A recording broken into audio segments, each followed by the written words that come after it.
Nous allons parler de légende, c'est-à-dire de fiction. Nous allons en prendre en cuisine, nous allons en prendre en chimie, et le but n'est évidemment pas de tout détruire, mais au contraire de créer une base fiable, solide, sur laquelle nous puissions penser. Pour examiner tout ça, nous serons vraiment dans une démarche scientifique. Je ne dis pas une méthode, puisque la méthode, c'est le choix du chemin. Et la démarche scientifique, c'est bien ce que l'on fait au jour le jour quand on avance dans la pratique scientifique.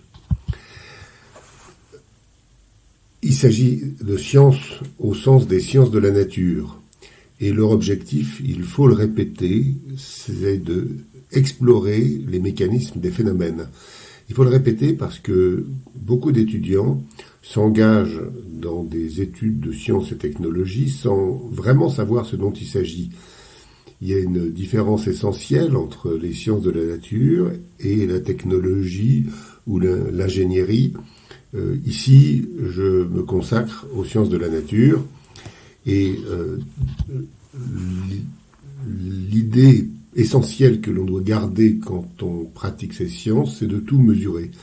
Alors, ces sciences modernes sont nées au XVIe siècle, enfin au XVIe, XVIIe siècle, avec des personnages extraordinaires tels que Francis Bacon, dont je donne juste une seule définition ici. Il faut donc tout mesurer. Vers la même époque, Galilée disait quelque chose d'un peu différent, mais de complémentaire. On ne va pas lire tout ce qui est écrit ici, évidemment, il y a seulement la partie en rouge, préférer l'expérience à n'importe quel raisonnement. Donc c'est un changement essentiel, et en particulier pour la chimie, parce que l'alchimie considérait qu'une expérience qui ne donnait pas le résultat qu'on prévoyait signifiait que l'expérimentateur était impur ou ignorant ou mal informé, etc. Alors qu'aujourd'hui, la chimie considère que l'expérience a toujours raison. Et elle a raison contre toutes les autorités, qu'il s'agisse du président de la République, du pape, de ce qu'on veut. L'expérience s'impose absolument. Et ce sont nos théories qui doivent décrire les expériences et non pas l'inverse. Alors, Galilée disait donc cette importance de l'expérience, mais il disait pas seulement ça. Et c'est la raison pour laquelle je pense qu'il ne faut pas parler de science expérimentale, mais de science de la nature. Si c'était des sciences expérimentales, il y aurait l'expérience seulement. Mais Galilée insiste beaucoup pour dire que le monde est écrit en langage mathématique. Et ça, c'est le deuxième pied sur lequel les scientifiques tiennent. D'un côté l'expérience, de l'autre le calcul, on va dire, plutôt que les mathématiques, mais enfin le calcul et la théorisation en termes de calcul. Et il y a une espèce de logique, puisque l'expérience produit des données, les données sont mesurées, et les mesurés sont groupés, sont traités par des calculs. Alors, la démarche des sciences de la nature, voilà telle que je voudrais qu'elle soit présentée à tous les étudiants du monde, dès qu'ils ont l'idée qu'ils puissent faire des sciences de la nature ou de la technologie, enfin qu'ils s'engagent dans des études qu'on nomme scientifiques. Donc, numéro 1, on observe un phénomène. Par exemple, ici, il y a beaucoup de phénomènes. Par exemple, le fait qu'il y ait des neiges à partir d'une certaine altitude, ou qu'il y ait une montagne, ou bien que les plantes soient vertes, que le ciel soit bleu. Alors, on va donc faire des mesures, produire des tas de nombres, et ces nombres sont incompréhensibles en quelque sorte, et c'est ainsi que on les regroupe en équations. Alors, ce travail s'appelle l'ajustement. Alors, ces équations, c'est des équations qui correspondent à des courbes simples ou plus compliquées. Et quand on groupe de telles équations en ajoutant des notions nouvelles, des idées mécanistiques, etc., on obtient une théorie. Alors, une théorie, il faut le signaler, n'est jamais juste. De même qu'un modèle réduit d'avion n'est pas un avion, un modèle réduit d'un phénomène n'est pas un phénomène. Et par conséquent, on ne peut pas démontrer des théories, donc on va surtout chercher des prévisions expérimentales en vue de faire des expériences qui visent à réfuter les théories afin de les améliorer plus tard. Voilà pour la démarche scientifique. Alors maintenant, passons en cuisine. Quels phénomènes sont-ils avérés en cuisine ? Alors, je commence par le bouillon, puisque le grand Marie-Antoine Carême, donc cuisinier, disons vers 1800, pour simplifier, disait que le bouillon de viande, c'est l'âme des ménages. Alors ici, c'est pas Carême qui est représenté, c'est Justus von Liebig, qui est un chimiste, un excellent chimiste, mais qui n'a pas eu toujours des idées d'application aussi belles que ses travaux de chimie. Et en particulier, il a voulu appliquer ses résultats soit à l'agriculture, soit à la cuisine. Et pour la cuisine, c'était pas merveilleux. Alors, je commence par le bouillon. Je prends donc ce texte de LSR. LSR, c'est un auteur anonyme. Enfin, anonyme, il signait de ses initiales, LSR. On ne sait pas quel est le personnage qui était derrière. Certains disent que c'est le sieur Robert. On est bien avancé. En tout cas, il a fait un livre important. Et donc en 1674, il dit que pour faire du bouillon, il faut toujours mettre de l'eau chaude et ne jamais mettre de l'eau froide. Alors c'est intéressant. Est-ce qu'il a raison? Est-ce qu'il n'a pas raison? Moi, je signale quand même que dans mon laboratoire, il y a un poster sur un mur où il y a marqué assez de il faut et on doit. Il ne faut pas et on ne doit pas. On fait ce qu'on veut à condition de le faire bien. Alors 1755, on passe à Menon. Menon, donc encore un grand livre de son époque. Et cette fois-ci, donc on prend de la viande. On commence à la faire brunir, et ensuite on mouille avec un bon bouillon clair et bien chaud, et on fait bouillir. Alors, bon, c'est pas tout à fait la même idée, mais enfin c'est dans la même ligne, quoi. Le bouillon est bien chaud. On arrive à 1825. Alors, 1825, le texte de Jean-Thelme Brillat-Savarin, La physiologie du goût, c'est un texte tout à fait extraordinaire. On en fête donc les 200 ans. Et il faut signaler quand même que Brillat-Savarin n'était ni chimiste, ni docteur, ni cuisinier. Il était juriste. Et alors lui, il dit qu'il faut que l'eau s'échauffe lentement. Donc il faudrait partir à froid et échauffer lentement le bouillon. Et il donne une explication, il ne faut pas que l'albumine coagule avant d'être extraite. Alors l'albumine est une vieille notion complètement réfutée. Aujourd'hui, on ne peut pas parler d'albumine, on parle des albumines, qui sont des protéines particulières. Mais enfin, c'est étonnant que on justifie une idée qui est contradictoire par rapport aux précédentes, et en plus avec des explications qui sont douteuses. Alors, continuons. On arrive à 1838, je prends pas tous les textes que j'ai, hein, j'en prends quelques-uns. Donc le cuisinier parisien, c'est un texte qui était influent. Et alors lui, il dit, il est évident que si on mettait la viande dans la marmite lorsque l'eau bout, l'albumine coagulerait et empêcherait les jus de sortir. Alors il cite l'osmasome. L'osmasome, c'était une idée un peu farfelue, enfin disons qui n'avait pas lieu d'être citée comme ça. J'ai même trouvé des textes de Carême disant que l'osmasome va se dilater. Enfin, c'est du grand n'importe quoi. Ça n'a pas de sens. Et puis c'est pas si évident que ça. Surtout qu'on se souvient qu'en 1974, on disait qu'il fallait surtout faire le contraire. On arrive à 1890, donc là, on est dans le dogme, on met la marmite sans la couvrir, un feu doux et régulier pour faire écumer, et puis il faut pas faire bouillir, etc., etc. Bon. Alors, finalement, faisons l'expérience, on prend un morceau de viande, on le divise en deux moitiés égales, que l'on pèse. Ça, donc ici, c'est une des expériences que j'ai faites. La masse, c'était donc à peu près 350 grammes au début, pour chaque morceau. Et puis, on en met un dans l'eau froide, un dans l'eau chaude, bouillante, pardon, et on chauffe les deux casseroles. Alors, si la théorie de l'albumine qui coagule et empêcherait le jus de sortir était juste, donc dans l'eau bouillante, à ce moment-là, la viande devrait peser plus lourd, puisque les jus ne sortent pas. Eh ben, c'est le contraire qu'on observe. C'est-à-dire que la viande dans l'eau bouillante pèse moins lourd que la viande dans l'eau froide. Et ça, on comprend bien si on sait que la viande est comme une espèce d'éponge que la chaleur contracte. Donc quand on met dans l'eau froide, ben ça se contracte lentement, mais quand ça se met dans l'eau chaude, ça se contracte très vite. Et donc les jus qui sont à l'intérieur de la viande vont sortir.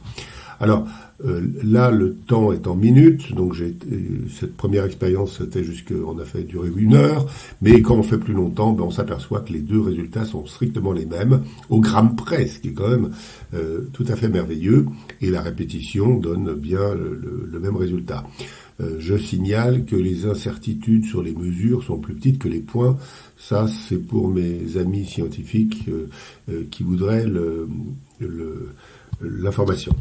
Alors, passons maintenant à une autre histoire, les poires qui rougiraient. Donc, dans ce livre, il y a une recette de compote de poire en bas à gauche. Et puis, on dit que si on veut des poires bien blanches, des compotes de poires bien blanches, il faut mettre du jus de citron. Mais si on veut des poires rouges, une compote de poires rouge, il faut pas mettre de jus de citron, il faut cuire dans une casserole en cuivre étamé. Bon, alors c'est quand même bizarre. C'est vrai que dans le temps, quand il n'y avait pas d'acier inoxydable, on étamait des casseroles en cuivre, parce que le cuivre est toxique, et l'étain les moins, et il fallait quand même rétamer les casseroles périodiquement. Mais enfin, est-ce que c'est vrai que les poires rougissent quand on les cuit dans des casseroles en cuivre étamé? Alors la réponse est non. Ici, au milieu, on a des pâtes crassanes dont on n'a pas changé l'acidité et on a ajouté des sels d'étain qui sont donc les sels qui pourraient faire changer de couleur, et on voit que il y a un léger rosé mais qui est celui de la poire. En revanche, des deux côtés, on voit les mêmes poires cuites cette fois sans étain et avec de l'eau et de l'acide acétique, et on a changé donc l'acidité, et c'est l'acidité qui fait changer la couleur des poires, pas l'étain que l'on imaginait. Alors, toujours le cuivre étamé, on nous dit ne jamais faire cuire les fruits rouges, les confitures de fruits rouges en particulier, dans des casseroles en cuivre étamé. Alors cette fois-ci, qu'est-ce qui se passe? Alors j'ai pris donc des framboises, celles-là étaient congelées parce qu'on était en hiver, puis j'ai mis tous les sels métalliques que je trouvais, donc des sels de cuivre, des sels d'argent, des sels de cobalt, des sels de tout ce que vous voulez, et avec les sels d'étain, on a effectivement une couleur violette qui apparaît, ça a pas l'air appétissant, et en réalité, donc surtout autant il y avait une légende dans le cas des poires, autant ici on a un phénomène avéré. Voilà, alors maintenant, passons à cette viande qu'on fait sauter. Donc, c'est du bœuf, je ne sais plus quel morceau c'est, ça doit être marqué dans un cahier de laboratoire. Et en tout cas, cette photo est prise dans une poêle à la maison un samedi midi, alors que je cuisais de la viande pour mes enfants qui rentraient de l'école. Ce qu'on voit très très nettement, il y a ce brin, mais il y a des espèces de fissures. Et ça, c'est intéressant parce que la question qui a été explorée pendant 2 ou 3 séminaires de gastronomie moléculaire, c'était de savoir est-ce qu'il faut mettre le sel en début, au milieu ou en fin de cuisson. Alors, il y a des chefs étoilés qui disent il faut absolument le mettre au début, d'autres qui disent il faut absolument le mettre à la fin. Moi, je dis, je ne sais pas, je fais une expérience, et l'expérience me montre que pour cette viande-là, qui est une viande très tendre, eh bien, la chaleur contracte la viande, comme on l'a dit, et elle fait séparer les faisceaux de fibres musculaires, puisque les fibres musculaires ici sont perpendiculaires à la surface. Et là, s'il y a du liquide qui perle à la surface de la viande, eh bien le sel qui y serait présent peut se dissoudre dans le liquide, et par capillarité, ça veut dire que quand il y a une petite fissure, à ce moment-là, un liquide s'introduit. Ici, par exemple, c'est 2 plaques de microscope qui sont jointives par le bord droit. On a plongé tout ça, les pieds, dans de l'encre, et on voit l'encre qui montre là où il y a des petites distances. C'est le phénomène de capillarité. Et bien dans la viande, par capillarité, l'eau salée, en quelque sorte, peut s'introduire dans la viande précédente. Bon. Alors maintenant, passons à la marinade. La marinade, on nous dit des tas de choses. Ici, c'était une expérience très préliminaire. On a mis une viande pendant plusieurs heures dans une solution de fluorescéine. Fluorescéine, c'est une espèce de poudre un peu marron qui donne une couleur très très verte fluo à la solution, et il n'y a rien à l'intérieur. En fait, c'est le couteau qui a contaminé la surface. C'était une expérience préliminaire, j'insiste pour le dire. En revanche, une autre qui était plus propre, on a cuit, alors c'était du jumeau, on l'a cuit dans une solution de fluorescéine pendant 2 heures, et donc c'était en 2004, on voit la photo qui en fait foi, et là, quand on a coupé, voilà ce qu'on obtient. Alors au centre, il n'y a rien, il n'y a pas de fluorescéine, zéro. On voit de la fluorescéine sur les bords, alors sur la partie externe supérieure, les fibres musculaires se sont un peu séparées, et là, ça a pu rentrer par capillarité, mais pas dans l'intérieur. Et en bas, c'est ce qu'on appelle des nerfs communément, et là, ça fait une gelée, hein, c'est du collagène, qui, en étant cuit dans l'eau bouillante, va faire de la gélatine, et donc il y a une gelée, et dans un gel, la fluorescéine pouvait diffuser. Bon. Alors, on a évidemment continué. Voilà une image de viande coupée par le travers au microscope. Donc on voit en jaune la section des fibres musculaires. Elles sont entourées de tissus collagéniques, et puis les fibres sont groupées en faisceaux, et les faisceaux en superfaisceaux. Donc là, il n'y a pas de possibilité de rentrer en quelque sorte. En revanche, pour une viande cuite, alors les cellules se contractent un peu, on perd de l'eau, la viande se contracte, s'ouvre, et là il peut y avoir par capillarité des choses qui rentrent. Là, sur cette image-là, on voit une marinade, dans la fluorescéine toujours, mais pour du poulet. Et on voit que certains morceaux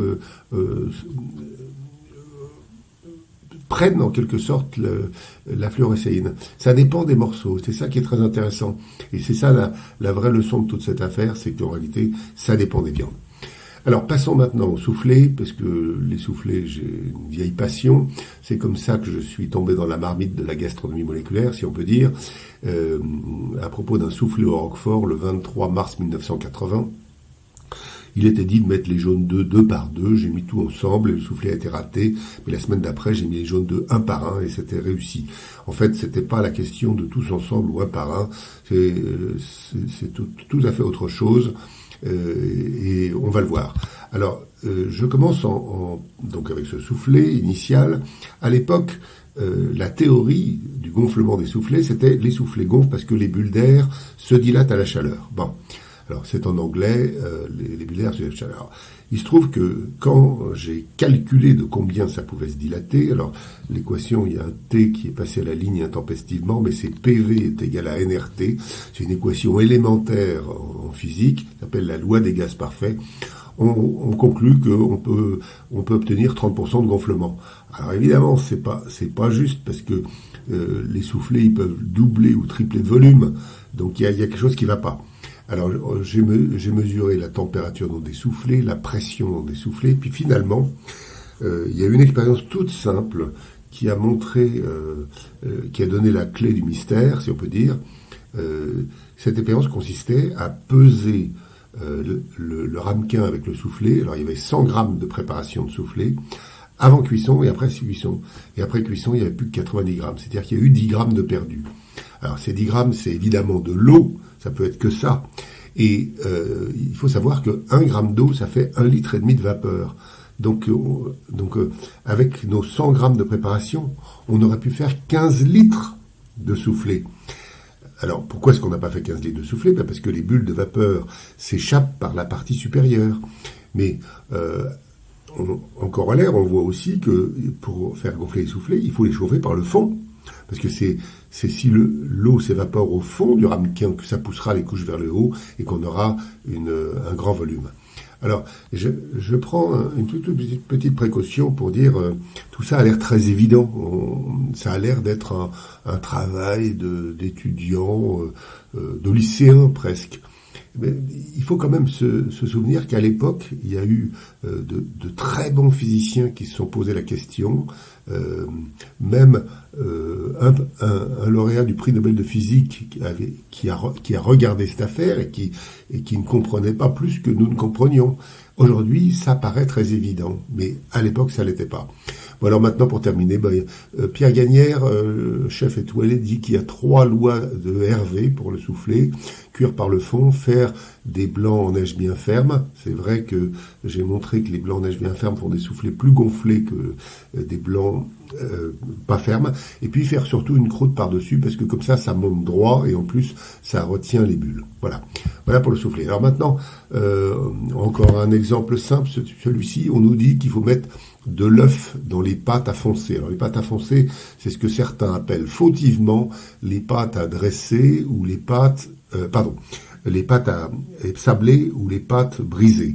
On ne doit pas parler de pâtes sablées ou de pâtes brisées, on doit pas parler de pâtes à foncer si on fait des tartes et de pâtes à dresser si on fait des pâtés. Voilà. Alors, dans ces pâtes, on sait bien qu'il y a de la farine, du beurre et de l'eau.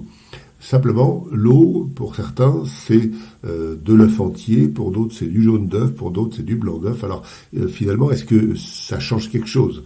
Donc, dans les séminaires de gastronomie moléculaire qui ont lieu tous les mois, en général le mercredi de 16h à 18h, le 3e mercredi du mois, en public, tout le monde peut s'inscrire en envoyant un email à icmg@agroparitech.fr. Dans ces séminaires, on prend une idée et on la teste. Alors, ici, donc, on a testé le remplacement de l'eau, soit par du blanc d'œuf, soit par du jaune d'œuf, soit par de l'œuf entier. Et on a fait 4 pâtes qui contenaient exactement la même quantité de farine, la même quantité de beurre et la même quantité d'eau. Et on les a répartis sur une plaque qui est allée dans un four. Tout a cuit ensemble, la même épaisseur. Alors, pour la rangée du bas, c'était le premier carré, c'est à l'eau, le deuxième, c'est au blanc d'œuf, le troisième, c'est au jaune, et le quatrième, c'est l'œuf entier. Et puis, dans la rangée supérieure, l'œuf entier, il est tout à gauche, et puis ensuite, il y a l'eau, le blanc, le jaune, et ainsi de suite. Et le test sensoriel après cuisson a montré qu'il n'y avait aucune différence. Donc aujourd'hui, moi, je ne mets plus que de l'eau dans mes pâtes, à foncer ou à dresser d'ailleurs. Voilà. Une autre histoire, une autre légende qui est venue d'un chef triplement étoilé, que je ne citerai pas parce que on ne tire pas sur des ambulances, c'était de dire les aubergines tiennent mieux à la cuisson quand elles sont dégorgées avant d'être cuites. Alors là, c'est des demi-rondelles d'aubergines. On y a mis du sel, donc on voit que le sel a tiré l'eau par osmose, donc on fait un dégorgement. L'autre moitié, elle, est sans sel. Et puis, on a cuit tout ensemble, tout pareil, et on a vu exactement l'inverse. C'est-à-dire que quand ça avait été dégorgé, ça ne tenait pas à la cuisson. Voilà, bon, encore une légende qui disparaît. Celle-ci, le beurre maître d'hôtel est un beurre qu'on fait en malaxant, en maniant du beurre, du jus de citron, du sel et du persil. Alors c'est pas un beurre d'ail, c'est pas un beurre Colbert, c'est celui-là, le beurre maître d'hôtel. Alors, un cuisinier très célèbre qui s'appelle Édouard Nignon, qui exerçait dans les années 1920, qui était la vedette de son temps avec Escoffier et quelques autres, nous dit le beurre maître d'hôtel, il faut pas le travailler trop, sinon il s'use. Alors s'il s'use, nous ce qu'on a fait, c'est qu'on a pris les ingrédients, on a divisé en 2 moitiés, une moitié on a travaillé le moins possible, et l'autre moitié on a travaillé beaucoup, 17 minutes, mais 17 minutes de travail intensif. Et là, on a alterné l'un puis l'autre. Et en fait, il n'y a pas de différence, il n'y a pas de différence visuelle, il n'y a pas de différence gustative. Et donc, je ne sais pas ce que ça veut dire que ce beurre maître d'hôtel puisse s'user. Voilà, les haricots verts. Alors, les haricots verts, ça c'est pas venu des chefs, c'est venu simplement des cultures au Canada, en particulier au Québec. Les haricots verts ne sont équeutés que du côté du pédoncule, c'est-à-dire que le bout effilé est laissé, ce qui fait 2 fois moins de travail. Alors donc on a fait l'expérience et on n'a pas vu de différence. Donc maintenant je n'enlève plus le bout effilé, sauf évidemment quand il est abîmé.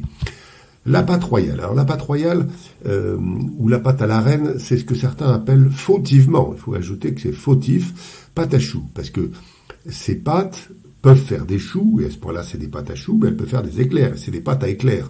Donc en réalité, il y a un nom qui est pâte royale. Alors pâte royale, c'est donc de l'eau avec du beurre et du sel, on porte à ébullition. Ensuite, on ajoute la farine d'un coup, on travaille. Certains disent on va la travailler sur le feu pour la dessécher. Et puis ensuite, quand ça refroidit un peu, on ajoute des œufs entiers. Et ensuite, on fait des petites masses qu'on pose sur une plaque et on cuit. Alors, ce qu'on voulait savoir, c'est est-ce que le dessèchement a une influence? Alors, la réponse est oui. Dans un cas, alors le desséché, on a des choux plus réguliers, mais plus petits, et pas desséchés, on a des choux plus gonflés. Voilà. Donc là, on a avancé. Alors passons maintenant, on a vu assez de cuisine, passons à la science, et en particulier à la chimie. Alors je reprends, comme tout à l'heure, l'histoire de bouillon de viande. Lavoisier a été commis par le ministre de la Marine, par l'entremise de la Société royale de médecine, pour savoir comment il fallait faire les bouillons, parce qu'en gros, combien il fallait donner de viande aux hôpitaux de Paris pour qu'on fasse les bouillons qui nourrissaient les convalescents. Et Lavoisier dit des choses très intelligentes comme toujours. Alors, le premier, j'ai dit intelligente, mais le premier est contestable, parce que il parle d'une proportion convenable pour faire du bouillon. Or, on peut vouloir faire des bouillons très légers ou des bouillons plus corsés, donc je ne sais pas ce que c'est qu'une proportion convenable. En revanche, ça me permet d'insister sur ce mot, en ce sens que c'est un adjectif, et que pour mon groupe de recherche, les adjectifs et les adverbes sont interdits. Parce que, pas toujours. Par exemple, une onde électromagnétique, on est bien forcé d'avoir le mot électromagnétique. Mais en général, quand c'est grand, quand c'est petit, quand c'est chaud, quand c'est froid, il faut avoir une valeur numérique. Hein. On ne peut pas avoir un adjectif. Alors, il nous dit ensuite qu'il existe un rapport assez exact entre la gélatine qui sort de la viande dans le bouillon et la densité du bouillon. Alors ça, c'est très intéressant. Il est le premier à l'avoir dit et il aura fallu plusieurs siècles après lui pour le retrouver. Son texte a été complètement oublié et il y a eu des tas d'histoires bizarres de gens qui n'avaient pas sa rationalité et ses capacités scientifiques, en quelque sorte. Alors ensuite, il dit en revanche qu'en faisant bouillir la viande à grande eau, on extrait plus de matière extractive que quand on fait bouillir à petite eau. Alors, regardons les données de Lavoisier. Alors, ce qui est très intéressant, c'est que, en fait, il donne des valeurs de densité avec 6 décimales. C'est complètement impossible à mesurer. 6 décimales, même Lavoisier n'a pas 6 décimales. Donc, on voit... C'est pas une critique de Lavoisier, c'est simplement qu'à l'époque, on n'avait pas notre notion de chiffres significatifs que nous avons aujourd'hui. Et donc, il y a eu un progrès méthodologique depuis Lavoisier. En revanche, la courbe du bas est plus ennuyeuse parce que on voit que les données de Lavoisier sont parfaitement alignées. Et ça, c'est pas bien parce que ça veut dire qu'il a ajusté les valeurs numériques pour que ça tombe parfaitement juste. On voit la qualité de l'alignement, c'est ce qu'on appelle le R au carré, qu'on voit en haut à droite du cadre de la figure. Et là, un R au carré est égal à 1, c'est pas possible. Alors, on dirait c'est tricher, mais en fait non, c'est pas tricher, parce que quelqu'un qui tricherait précisément ne l'afficherait pas égal à 1 pour ne pas se faire prendre. Donc en fait, Lavoisier a ajusté ses données et c'était une pratique qui sans doute n'était pas condamnable à l'époque, mais qu'aujourd'hui on ne suivrait pas. Hein. Alors, en revanche, on a refait les expériences de Lavoisier et alors là, nos incertitudes de mesure sont plus petites que les points. Et on a vu effectivement que à grande eau, il y a plus d'extraction qu'à petite eau. Et c'est tout à fait extraordinaire. Les expériences de Lavoisier étaient d'une précision incroyable. Bon, pas 6 décimales, mais quand même vraiment extraordinaire. Donc là, c'est une légende qui est en réalité plutôt une histoire. Alors maintenant, en revanche, on arrive vraiment à une légende à propos de Benjamin Franklin, dont on a dit qu'il avait déterminé la taille des molécules. Alors, l'histoire est un peu personnelle, mais je l'ai publiée, elle est exacte. Un jour, Pierre-Gilles de Gennes, qui était prix Nobel de physique, m'appelle au téléphone en disant « Hervé, je prépare un texte ou un rapport ou un article, je ne sais pas, et j'ai besoin de tes lumières. Est-ce que tu sais dans quelles conditions Franklin a mesuré la taille des molécules? Alors, l'expérience de Franklin mettant de l'huile sur l'eau pour mesurer la taille des molécules, elle était dans la tête de Pierre Gilles, elle était dans la mienne, mais il se trouve que enfant, j'avais fait l'expérience, puisque précisément cette histoire traînait dans des livres d'histoire des sciences, d'histoire de la chimie et de la physique, et ça s'était pas étalé. C'est-à-dire que vous pouvez faire l'expérience, vous mettez une goutte d'huile sur de l'eau, ça s'étale pas. Donc comment est-ce que Benjamin Franklin avait pu voir de l'huile qui s'étalait? Alors, c'est pas tout. Pierre-Gilles de Gennes est mort, je ne sais plus en quelle année, mais il se trouve que Étienne Guyon, qui était un de ses élèves, et qui était un ami aussi, m'appelle un jour. Alors Étienne Guyon a été directeur du Palais de la Découverte et puis ensuite directeur de l'École normale supérieure. C'était un excellent physicien. Et alors Étienne m'appelle un jour en me disant: Hervé, alors Benjamin Franklin et la taille des molécules. Alors je lui dis: oui, mais tu sais, quand j'étais petit, j'ai fait l'expérience, ça marchait pas. Et Pierre-Gilles de Gennes m'a redemandé. J'ai pas fait le travail entre temps parce que ça marchait pas. Et puis voilà. Et puis c'est resté comme ça. Et Étienne Guyon est décédé aussi. Et il se trouve que quand on a déménagé le laboratoire pour partir du quartier latin vers Palaiseau, récemment, enfin il y a 3 ans, en rangeant la bibliothèque, je suis tombé sur un livre de physico-chimie en anglais, de physico-chimie avec des mesures. Et il y avait des mesures de taille de molécules, et cette fois-ci avec de l'acide laurique, et donc pas de l'huile. Effectivement, l'acide laurique, c'est pas loin de l'huile, mais c'est pas l'huile de table en tout cas, et en tout cas pas l'huile que j'avais utilisée pour mes expériences. Et puis l'été est passé, et puis des amis m'ont dit il faudrait faire un numéro spécial en mémoire d'Étienne Guyon, donc j'ai décidé de reprendre ça, de faire la bibliographie. Et alors quand on regarde la bibliographie, on s'aperçoit de choses merveilleuses, c'est que tout ça c'est une légende. Benjamin Franklin, lui, avait simplement vu que l'huile, il avait vu quelque chose que les marins connaissent, c'est-à-dire que ils étaient plusieurs bateaux qui se suivaient, et il a vu que le bateau qui les précédait, la mer était calmée tout autour, et il avait signalé ça au capitaine, qui lui avait dit: oui, mais on le sait bien, c'est sans doute qu'il a jeté son huile de friture par-dessus bord. Et Benjamin Franklin s'est mis alors à s'intéresser à cette question. Il se promenait avec une canne, et dans le pommeau de la canne, il y avait, alors, je ne sais pas quelle huile, mais enfin, il y avait une huile, et il la plaçait sur les lacs quand il y avait de la tempête, et en Angleterre, il a fait plusieurs fois l'expérience. Donc voilà le texte qui raconte ça. Alors maintenant, comment est-ce que c'est possible d'avoir de l'huile qui calme l'eau? L'huile, elle s'étend pas beaucoup. À droite, ici, alors à gauche, j'ai montré une image très classique, ce qu'on appelle l'angle de contact, mais je ne vais pas insister. En revanche, à droite, j'ai représenté un triglycéride. Les triglycérides, c'est les molécules des huiles de table. L'acide laurique, ça serait juste une petite partie d'un des bras. Voilà. Alors donc, Benjamin Franklin, c'était donc encore une légende. Alors maintenant, Pasteur. Alors Pasteur, on dit que son premier fait d'armes, ça a été de séparer les cristaux d'acide tartrique gauche et droit sous le microscope et à la pince.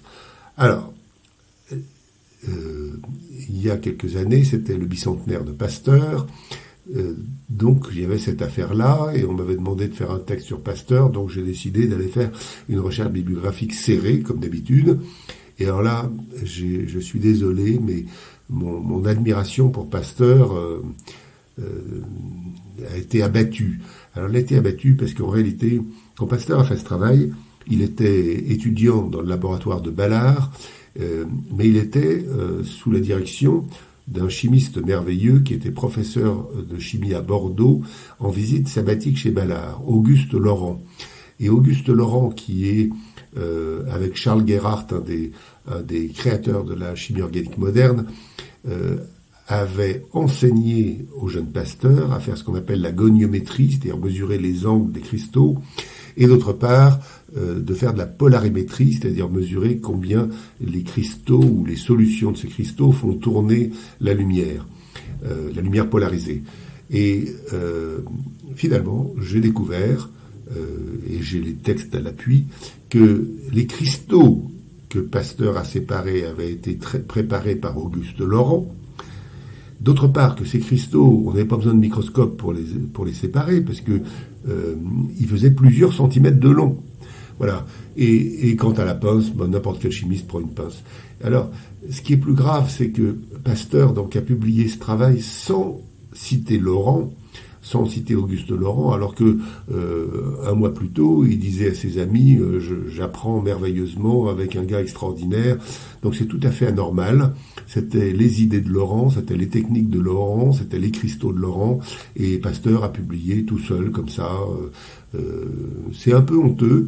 Et d'ailleurs, Auguste Laurent a fait une réclamation qui a été publiée dans les comptes rendus de l'Académie des sciences, mais Pasteur était très intelligent. Enfin, il avait une capacité de synthèse tout à fait remarquable. Il écrivait manifestement assez facilement, un style très ampoulé. Il a construit sa statue, et puis il a fonctionné quelques années sur cette lancée de cette expérience, toujours avec ces mêmes techniques analytiques qui devaient à Laurent.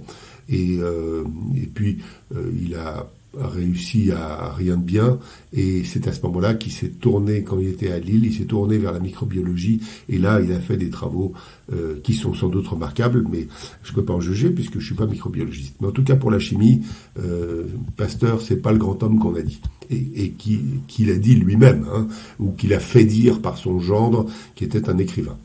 Alors, passons maintenant à Caventou et Pelletier, deux pharmaciens tout à fait remarquables, qui ont fait des tas de travaux, mais j'en prends qu'un seul, c'est parce qu'il a un rapport avec la cuisine, c'est la chlorophylle. Alors, la chlorophylle, c'est le ver d'épinard.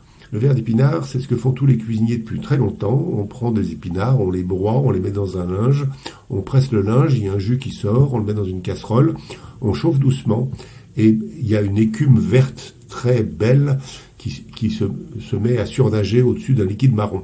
Alors, cette belle écume verte, c'est ce qu'on appelle le ver d'épinard en cuisine, et ça permet de colorer des mayonnaises, des sauces, etc. Caventou et Pelletier ont introduit le mot chlorophylle. Alors, on pourrait dire que ça sert à rien, mais et d'ailleurs ils disent sans y mettre aucune importance. Simplement, ça sert en vrai à quelque chose. Ça servait à faire venir l'objet dans le champ de la chimie, et donc ça servait à lancer l'étude de cette matière. Alors, assez rapidement, on s'est rendu compte que la chlorophylle, c'était un mélange, et en particulier, l'invention de la chromatographie a permis de voir que c'était un mélange. Alors à droite, par exemple, il y a une image, c'est une sorte de papier filtre qu'on met verticalement. À la base, là où il y a un petit trait qu'on voit mal, on a déposé 2 gouttes de ver d'épinard, et on a trempé ça dans un solvant qui va monter dans le papier par capillarité, qui va entraîner les composés de la goutte qui a été déposée tout en bas, et on voit que se séparent des taches de couleurs différentes. Alors les taches jaunes, orange et rouges du bas sont correspondent à des pigments qu'on appelle caroténoïdes, et puis ensuite il y a les chlorophyles. Alors il y a des chlorophylles A, A', B, B', etc. Et puis en haut il y a des phéophytines. Alors, la phéophytine, c'est quand les chlorophylles n'ont pas résisté à différentes contraintes de lumière, de chaleur, etc. Donc là, on conclut, on ne peut pas parler de la chlorophylle, il faut parler des chlorophylles. Et les chlorophylles, c'est donc seulement ces pigments qui sont aujourd'hui bien connus. Même histoire pour la lécithine, c'est-à-dire que le personnage à droite s'appelait Théodore Goblet, chimiste français, et il a extrait du jaune d'œuf une matière qu'il a appelée lécithine. Mais il s'est vite rendu compte que c'était un mélange, et donc il y a dit les lécithines. Alors aujourd'hui, c'est le caillon, c'est-à-dire que en particulier dans l'industrie, on dit n'importe quoi à partir des lécithines. Et ce qui est grave, parce que ces produits sont vendus.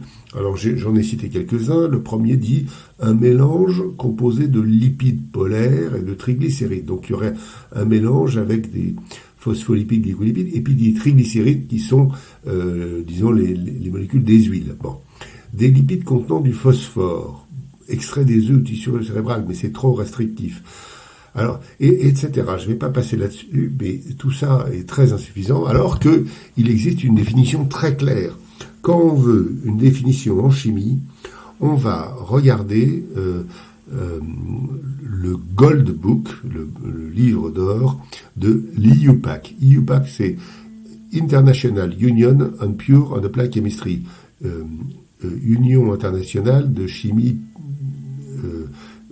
pure et des applications de la chimie. Et on trouve que la définition,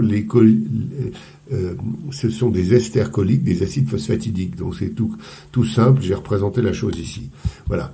Alors pour les acides phosphatidiques, donc voilà en gros à gauche, donc on voit P, ça représente le phosphore, O l'oxygène, H l'hydrogène, et puis il y a R1 et R2, c'est des chaînes, des bouts moléculaires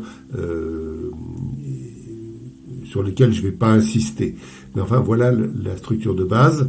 Que dire d'autre que au centre, il y a un résidu, donc on voit avec 3 atomes d'oxygène qui partent. Bon, et puis le fait que ce soit des esters, c'est il y a un oxygène lié par une liaison simple. Et puis il y a une double liaison avec un oxygène, ça c'est la partie qu'on reconnaît comme les esters. Bon, à droite la choline, donc alors N c'est l'azote, voilà, cette fois-ci c'est l'azote. Et puis les R1 et les R2 c'est donc des résidus d'acides gras. Alors les acides gras c'est il faut se dire que chaque sommet ou chaque extrémité où il n'y a rien, en fait, il y a des atomes d'hydrogène et que les sommets et les extrémités portent des atomes de carbone.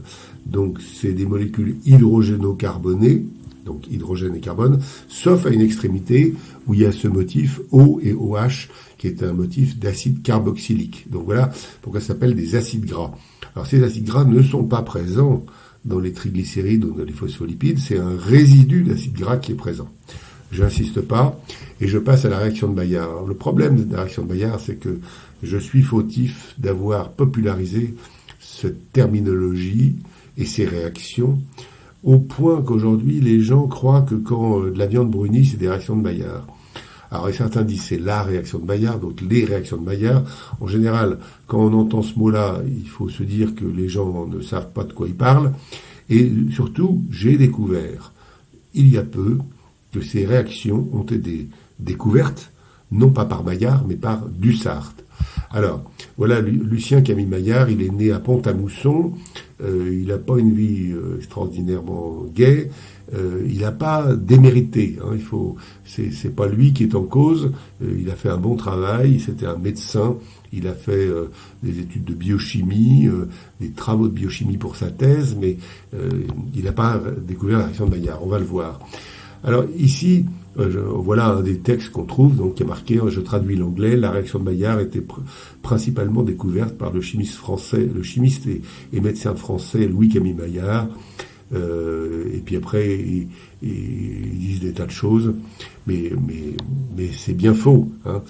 Donc on va regarder. Alors les Anglais, eux, ils disent pas Maillard. Et on sait qu'il y a un vieil antagonisme entre la France et l'Angleterre.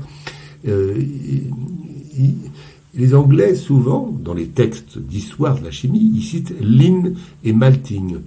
Alors, pas de chance, alors, ces textes sont cités par les historiens de la chimie, et répétitivement. Donc, tous les textes d'histoire de la chimie citent Ling et Malting. Et ben, finalement, j'ai découvert le texte de Ling en 1908. Je l'ai trouvé dans on va dire une bibliothèque numérique. Et en fait, il n'y a pas de co-auteur qui s'appellerait Malting. Le texte s'intitule malting, parce que le malting, donc le maltage, c'est ce qui se passe quand on met de l'eau et qu'on chauffe et qu'on fait le malt. Voilà. Alors, Ling, et Ling tout seul, a dit, donc en 1908, c'est-à-dire avant que Maillard ne travaille, que quand la température est entre 120 et 150 degrés, de l'odeur et de la couleur apparaissent, et il dit, il y aura probablement des acides aminés qui réagissent avec des sucres. Ah, il n'en fallait pas plus que pour les Anglais disent, ben non, ben c'est Ling qui a découvert. Alors, mais non. Faisons le travail correctement avant d'arriver à cette image qui est une description fautive de la réaction de Maillard. Alors, donc le vrai découvreur, c'est Lucien Dussart, un pharmacien lillois, et qui a fait une réclamation parce que Thénard avait publié dans les comptes rendus de l'Académie des sciences la découverte de cette réaction. Et lui dit non, c'est moi qui l'ai découvert.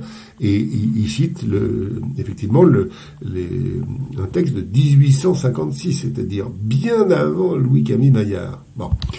En 1866, un dénommé Hugo Schiff a fait un travail tout à fait intéressant de chimie organique. Alors Hugo Schiff était un Allemand qui était juif et qui est parti professeur de chimie à Palerme. Il a fait des travaux tout à fait extraordinaires. C'était un professeur qui semble avoir été merveilleux. Et donc il a lui aussi étudié ces réactions.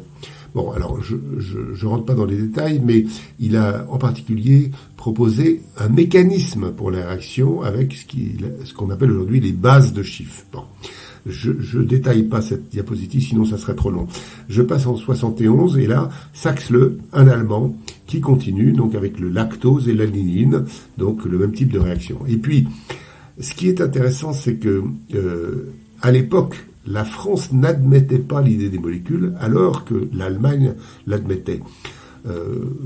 On a dit que Jean Perrin avait montré les molécules, mais en réalité, Van Toff, qui était un chimiste néerlandais, a dessiné les molécules. Donc, bien avant Perrin, qui a fait son travail au début du XXe siècle, là c'est 1874, c'est-à-dire il y a eu juste avant le Congrès mondial des chimistes. Donc, ailleurs qu'en France, on a tout de suite adopté cette théorie. En France, il y avait une vieille idée qu'il fallait pas parler de ce qu'on n'avait pas montré, et donc les molécules ont été refusées, et la France a pris un demi-siècle de retard, pour en chimie organique en particulier. Voilà. Alors je continue sur cette histoire de Maillard. Alors là, il y a un génie de la chimie, Émile Fischer, donc qui a commencé à faire ses études à Strasbourg avant de partir en Allemagne plus tard. Et alors, Fischer, lui, a tout à fait exploré ces réactions, beaucoup, très en profondeur. Il a fait des dizaines de publications à ce sujet. Il avait une école, donc Sorokin reprend glucose et aniline, et puis 1909 tient Ling maintenant, mais c'était théorique, alors qu'on savait tout ça, et Ling a fait cette théorie parce qu'on savait tout ça, c'est-à-dire parce que Fischer et les autres avaient travaillé. Enfin, 1912-1913, Maillard, c'est sa thèse, donc il fait un travail, et il dit lui-même que ces réactions sont déjà connues, donc il le reconnaît, c'est pas Maillard qui est en cause, je le répète. Et alors, son but dans sa thèse, c'était de faire la synthèse des protéines. Ça n'avait pas de rapport avec cette affaire. Et simplement, il voulait faire une synthèse qui soit douce. Mais comme Fischer avait déjà commencé, il reprend les travaux de Fischer. Et en fait, c'est une chose tout à fait extraordinaire, c'est du jamais vu. Il cite 91 fois Fischer dans son mémoire. Alors c'est extraordinaire, et ça prouve combien Fischer avait travaillé. D'ailleurs, il y avait Théodore Curtius qui avait travaillé aussi avec Fischer et qui avait fait de beaux travaux. Maillard travaille. Il veut faire comme Fischer, mais peut-être en chimie plus douce, parce que Fischer avait fait de la vraie chimie organique. Et puis voilà, on continue. Et puis alors, donc Maillard n'a rien découvert, puisque les mécanismes, enfin la réaction c'était Dussart, les premiers mécanismes c'était Schiff, et puis on arrive en 1925-1931, Mario Amadori donc continue à explorer les mécanismes d'une réaction donc qui était bien connue, et puis ensuite il y a Haynes et ses collègues. Alors on cite seulement Haynes, alors que on dit Haynes et al. Et les autres. C'est pas juste parce que les autres ont bien travaillé aussi. Voilà. Et alors, ces réactions-là ne sont pas des pyrolyses, ne sont pas des caramélisations, ne sont pas des déshydratations intramoléculaires, ne sont pas des oxydations, ne sont pas des dégradations de Schrecker. Il y a toute une série de réactions de chimie organique différentes qui font du brin, et pourtant, c'est pas la réaction de Maillard. D'autant plus que Maillard n'a pas découvert cette réaction. Alors cette réaction, quand des sucres réducteurs réagissent avec des protéines. L'IUPAC, dont j'ai parlé tout à l'heure, nomme ça une glycation. Bon, pas une glycosylation, hein, une glycation. Ça veut dire qu'il y a glycation comme glucose, qui va le glucose est un sucre réducteur, prototype, et ça peut se lier. Maintenant, quand des sucres réducteurs réagissent avec des acides aminés, à ce moment-là, c'est une réaction aminocarbonyle. Donc, en réalité, les glycations sont des réactions aminocarbonyles particulières avec des protéines, mais les réactions qui étaient étudiées par Dussart, Maillard, Schiff, etc., doivent se nommer réactions aminocarbonyles. Maintenant, c'est pas parce qu'on les a bien nommées qu'elles sont responsables du brunissement des viandes.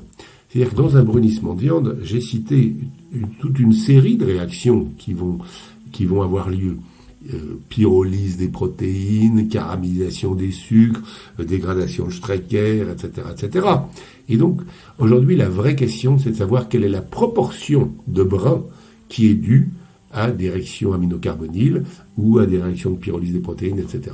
Et là, ça fait, on voit que, ayant abattu, ayant dénoncé la légende, nous sommes très positivement sur une voie de découverte et nous pouvons avancer dans cette direction.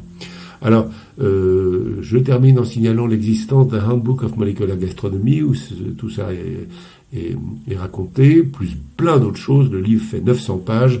Il y a, sauf erreur, 150 chapitres. 150 chapitres avec 150 auteurs de 23 pays différents. Voilà. Et donc, j'ai été l'éditeur de ce livre avec 3 amis. Et je termine en disant que la chimie est vraiment une chose merveilleuse. Ici, on voit Hermès, le dieu de la chimie, parlant à Bacchus, le dieu du bien manger. Je crois qu'on a bien compris qu'il s'agit pas, c'est pas de dire du mal, on va dire. Il s'agit pas il s'agit vraiment d'essayer de comprendre proprement, d'avancer proprement. La dernière diapositive technique de ce diaporama était sur le brin des steaks. C'est ça dont il s'agit. C'est-à-dire, qu'est-ce qu'on nous raconte? Est-ce que c'est vrai? Et qu'est-ce qu'on peut faire pour prolonger les connaissances? Et qu'est-ce qu'on peut faire pour étendre le domaine du connu et donc aller explorer correctement l'inconnu? Donc en réalité, cet examen de légende est, comme je le disais en introduction, une possibilité d'avoir un vrai socle solide pour nos travaux.